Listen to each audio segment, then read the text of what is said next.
Welcome to only Excel tutorial. সবাইকে স্বাগতম জানাচ্ছি অনলি এক্সেল টিউটোরিয়ালে। আমি তারেক আছি আপনাদের সাথে এবং আজকে আমরা মাইক্রোসফট এক্সেল ক্লাসে দেখতে চলেছি দুইটি আলাদা আলাদা সেলের ডেটাকে কিভাবে আমরা একটা সেলে আনতে পারি। আমাদের এখানে একটি ডেটা শিট আছে এবং এই ডেটা শিটে আমরা দেখতে পাচ্ছি ফার্স্ট নেম এটা আলাদা সেলে দেওয়া আছে এবং লাস্ট নেম আলাদা সেলে দেওয়া আছে। এই দুইটি ডেটাকে অর্থাৎ এই দুইটি নামকে আমরা কিভাবে একটি সেলে মূলত আনতে পারি। আর আমরা যদি দুইটি আলাদা আলাদা ডেটাকে আলাদা আলাদা সেলের ডেটাকে একসাথে জোড়া লাগিয়ে একটি সেলে রাখতে চাই, তাহলে সেখানে আমাদেরকে কনক্যাট ফর্মুলা ব্যবহার করতে হবে। আমরা সাধারণত দুইটি ডেটাকে একসাথে করে একটি সেলে রেখে কাজ করব, আর এই কাজটি করার জন্য আমাদেরকে ব্যবহার করতে হবে কনক্যাট ফর্মুলা। তো আমরা চলুন দেখে নিই যে কনক্যাট ফর্মুলা ব্যবহার করে কিভাবে দুইটি আলাদা আলাদা সেলের ডেটাকে একটি সেলে রাখা যায়। তো প্রথমে আমরা এখানে ইকুয়াল টাইপ করছি, এরপর আমরা এখানে টাইপ করব কনক্যাট ব্র্যাকেট নেব। আমরা এখানে কনক্যাট টাইপ করার পর আমরা দেখতে পাচ্ছি এখানে টেক্সট 1 অর্থাৎ আমরা ফার্স্ট নেমের সেলটাতে ক্লিক করব, কমা দিয়ে নিচ্ছি এবং টেক্সট 2 আমরা লাস্ট নেমের সেলে ক্লিক করছি। এরপর হচ্ছে ব্র্যাকেট ক্লোজ করার পর আমরা এখান থেকে এন্টার প্রেস করছি। আমরা দেখতে পাচ্ছি আমাদের এখানে দুইটি সেলের তথ্য একটি সেলে চলে আসছে। তবে এখানে সবচেয়ে বড় বিষয় হচ্ছে যে আমরা দেখতে পাচ্ছি যে মাঝখানে কোনো স্পেস নেই, এক্সেল মাঝখানে স্পেস রাখতে পারেনি। তো আমাদের দরকার হচ্ছে মাঝখানে স্পেস রাখতে, কারণ আমরা এই ফরম্যাটে কাজ করব না। তো এই জন্য আমি এটাকে আবারও ডিলিট করছি। এরপর আমরা এখানে ইকুয়াল টাইপ করব, আবারও আমরা টাইপ করছি কনক্যাট ব্র্যাকেট, এরপর হচ্ছে ফার্স্ট টেক্সট আমাদেরকে সিলেক্ট করতে বলছে, আমরা ফার্স্ট নেম সিলেক্ট করলাম, কমা। এবার এক্সেলকে বোঝাতে হবে মাঝখানে একটু স্পেস রাখতে হবে, এই জন্য ডাবল ইনভার্টেড কমার ভিতরে আমরা একবার স্পেস টাইপ করব, ডাবল ইনভার্টেড কমা ক্লোজ করব, এবার কমা ক্লোজ করছি।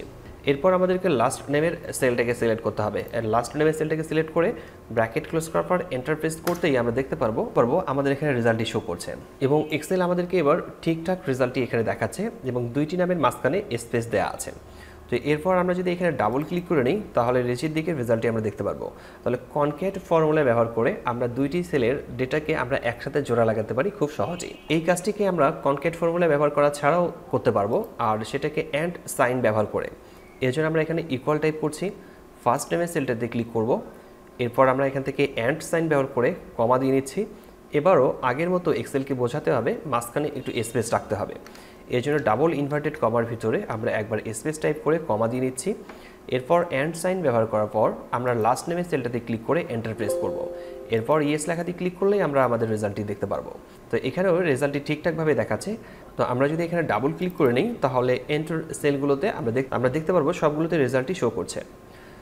এরপরে আমরা চাচ্ছিলাম যে এই দুইটি নামকে একসাথে জোড়া লাগিয়ে আমরা একটি ইমেল আইডি কীভাবে তৈরি করতে পারি। ঠিক এখানে আমরা একটি ইমেল আইডি তৈরি করতে যাচ্ছি, আর এই ইমেল আইডিটা থাকবে eti.akhtar@gmail.com ঠিক এরকম আমরা একটি ইমেল আইডি তৈরি করতে যাচ্ছি। আর এরকম যদি আমরা একটি ইমেল আইডি তৈরি করতে চাই তাহলে আমাদেরকে কনক্যাট ফর্মুলা এখানে ব্যবহার করতে হবে। এই জন্য আমরা এখানে টাইপ করছি ইকুয়াল, এরপর আমরা এখানে টাইপ করছি কনক্যাট ব্র্যাকেট, ফার্স্ট ব্র্যাকেট নেওয়ার পর ফার্স্ট নেমের এখানে ক্লিক করার পর কমা দিয়ে নিচ্ছি।